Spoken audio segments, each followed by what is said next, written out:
Hello, BookTube. It is, as you must know, Jane Austen July here on BookTube, where the month is given over to Jane Austen to celebrate all things Austiana.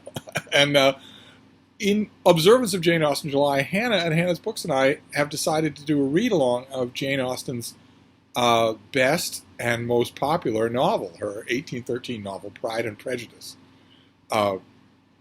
If you're wondering who those two are or what they're doing, never you mind. This is the story of the Bennet family,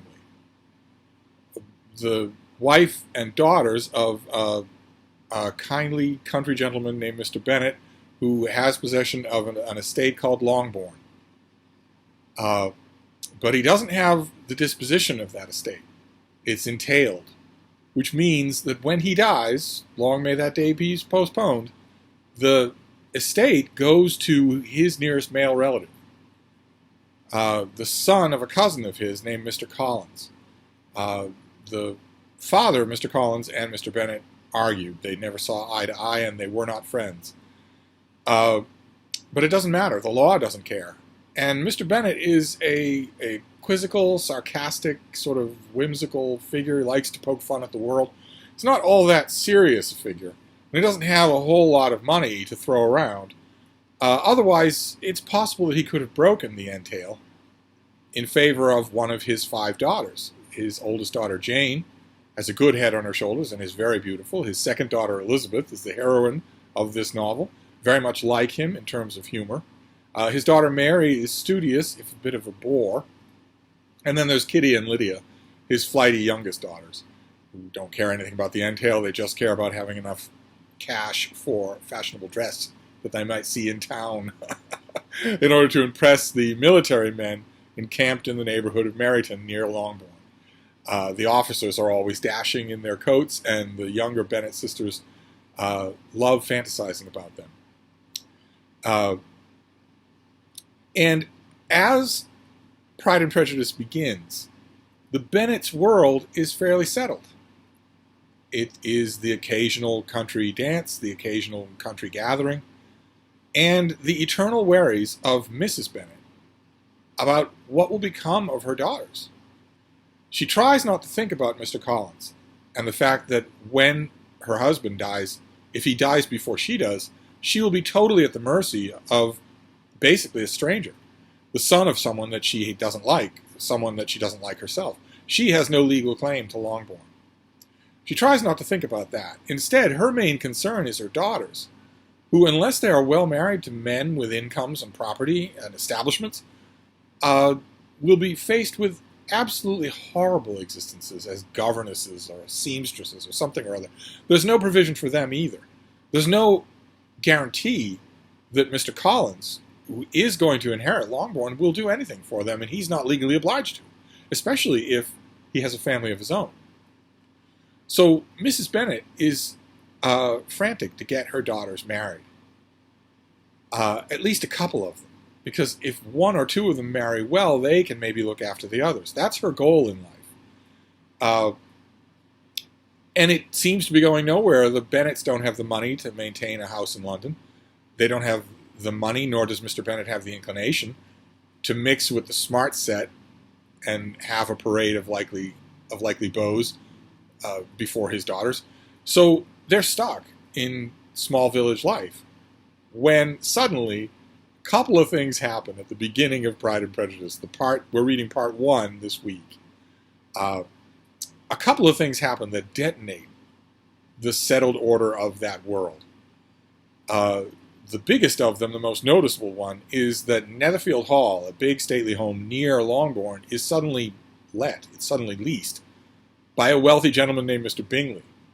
Rumor flies around the village right away that he is romantically unattached and worth £5,000 a year. A vast sum of money when the average worker got £100 a year, if that. This sends Mrs. Bennet into a tizzy of speculation. Of course, she's at her husband right away. You must go and visit. You must pay your respects to Mr. Bingley. You must let him know, in other words, and not in so many words, you must let him know that there is a good gentleman and his lovely daughters in town, and that maybe Mr. Bingley might want to meet them. It's a main chance not only for Mrs. Bennet, but for all the other anxious mothers in the environs, in the neighborhood. That's detonation number one, that Netherfield Hall is let at last, and that Mr. Bingley and a party are coming down from the city to live there, for at least for a little while, to visit the country. That's a huge development. That is strangers in town. That is a chance for one of the Bennet sisters to be well married to a gentleman with £5,000 a year. The other thunderbolt, the other upheaval in the Bennet's world at the beginning of this book is that Mr. Collins writes Mr. Bennet a letter. In fact, it's happened a long time ago. Mr. Bennet just hasn't told his family. Offering a truce, saying, I realize that you and my father weren't friends, but I don't see any reason why we can't be friends, especially since we both know that in the unenviable event of your eventual death, your property comes to me. Surely that means we should like each other, we should know each other. It's a very amiable thing. Mr. Bennet writes back, doesn't see any objection to that at all, and invites Mr. Collins over. Mr. Collins is coming to Longbourn to stay for a visit. And the only other wrinkle here is one that's already known, which is that there is an encampment of soldiers near Longbourn in Meryton, including dashing officers, including one named Mr. Wickham, a soldier named Mr. Wickham, who, it turns out, is intimately connected with Mr. Bingley's best friend, Mr. Darcy, who comes to Netherfield Hall with Bingley, with Bingley's family, with all of their friends. They come in a party to Netherfield Hall. And Mr. Wickham just happens to be in camp nearby, and he and Mr. Darcy go all the way back to the cradle. They were childhood friends. Wickham was the son of the manager of Mr. Darcy's property. When Mr. Darcy's father owned the property, they were raised as brothers. All this becomes clear later on, gradually, because the Bennet sisters eventually meet Mr. Wickham, and Elizabeth Bennet is smitten with him. He is dashing, he is well-spoken. So you have, at the beginning here, a complex plot that is beautifully, perfectly embarked upon, in such an incredibly confident way that you are 10 chapters in before you even think about the fact that you've never met any of these people before, so to speak, that this is all new to you. It feels like you have dropped into Netherfield Hall yourself and are learning the lay of the land in a wonderful, wonderful, involving way. It is no accident how badly readers want to revisit this world once they've experienced it. They love it, absolutely love it. And the advent of all of this stuff, you've got Mr. Collins coming to Longbourn, you've got Mr. Bingley coming to Netherfield Hall, you've got Mr. Bingley bringing other eligible unmarried young men. That sets in motion the rather mercantile nature of the plot, which sits poorly with 21st century readers, but was nevertheless the facts of life when Jane Austen wrote this book. That was what mothers were concerned with. That's what young ladies were concerned with most of the time. Unless they were flighty flirts like Kitty, they were concerned with finding a suitable husband, with gaining the small measure of independence that was the only measure of independence they could have in their world. They couldn't live on their own. They couldn't go into any profession. So a husband was all important. And suddenly, the area of Meryton is swarming with potential husbands. and when Mr. Collins gets to Longbourn, it becomes obvious that in addition to mending fences with Mr. Bennet, he's also thinking that in advance of him inheriting Longbourn, maybe he'd like to inherit one of the Bennet girls.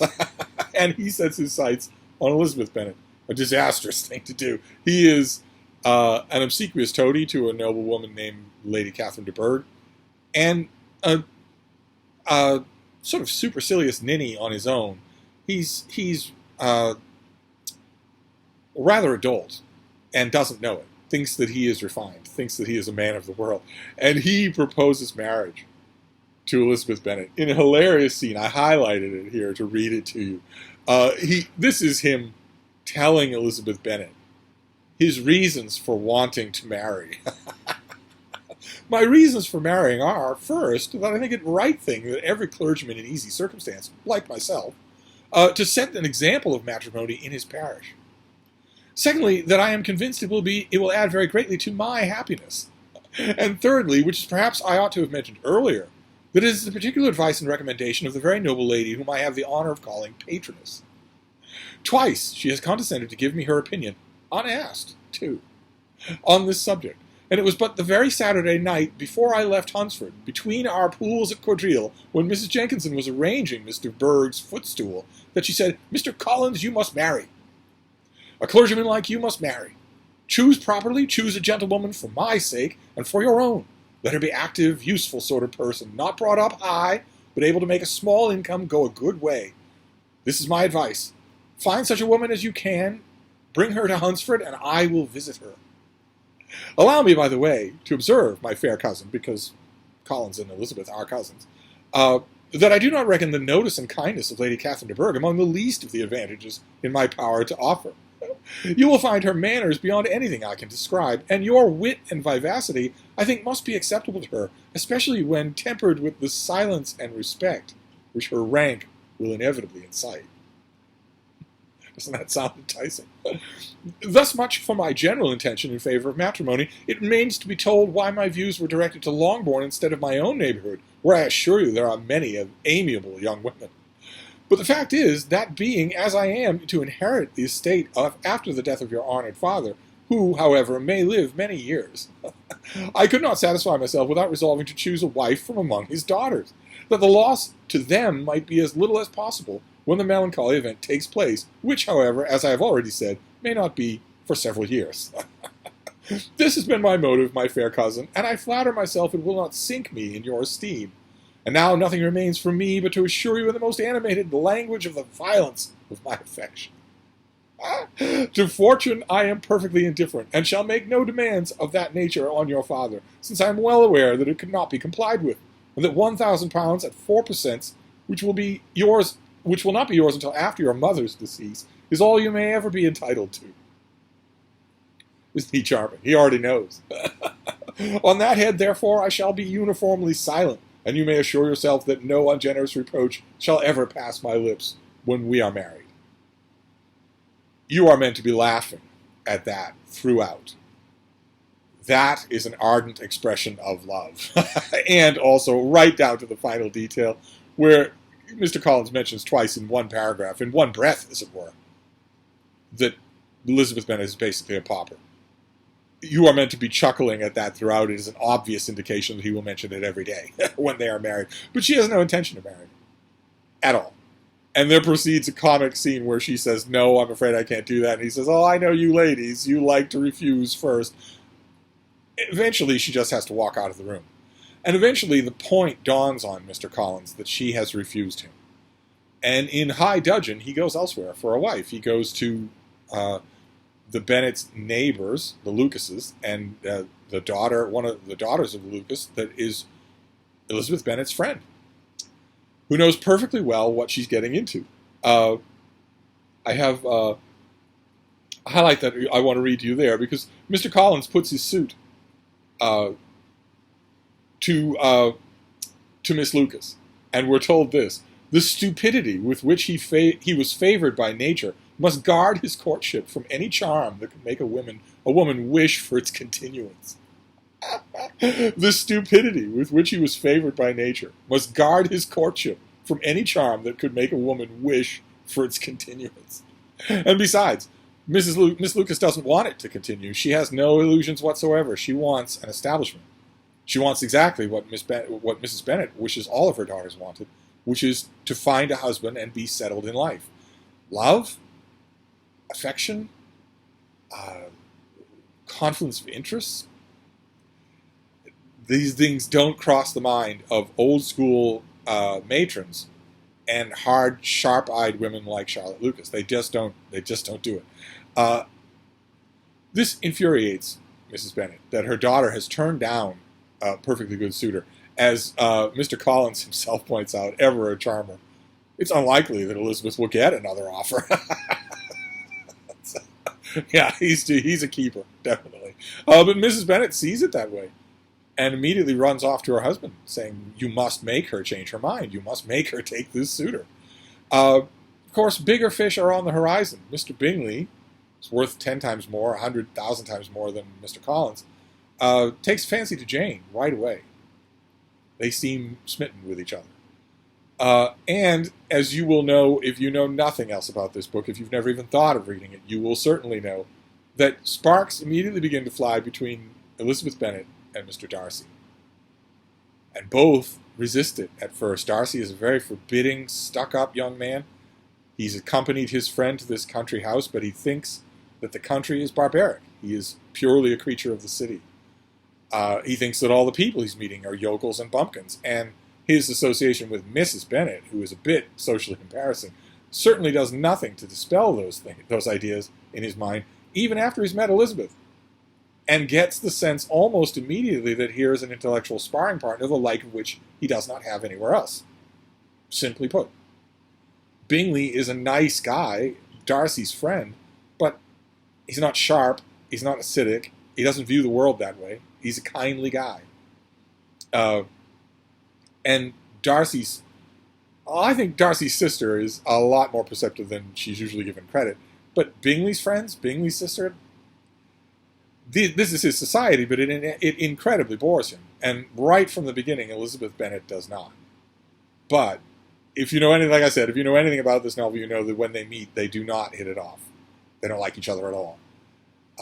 That is the heart and soul, the living magma running through this book is that relationship. Its course. And we'll be getting to that in the next 2 parts. Hannah and I are going to do 1 part every weekend until Jane Austen July is done. I didn't think I was going to be able to get to mine today. I thought I was running out of time, but I had 3 tasks to do. And they are the things that I thought were running me out of time. And instead of running out of time, I just decided to do them. I just do those tasks. And that cleared up space, so I don't have to delay, because Hannah's not one to get upset. I don't want more Voxer messages full of slurred obscenities. So that is part 1 of Pride and Prejudice for our Jane Austen July read-along of Jane Austen's best novel, no matter what you Emma heads say. And we will go on to part 2 next week, which I'm hoping I will be able to film on time without any trouble at all. I am hoping that intrusive home construction here is largely over. So I'm paying my overdue booktube debts, and this is one of my favorites. To do a read-along of Pride and Prejudice under any circumstances is fun. But to do it with Hannah is even better. So I'll leave a link to her video down below, and I will reconvene. We will all meet next week for the next part of Pride and Prejudice. Thank you, BookTube.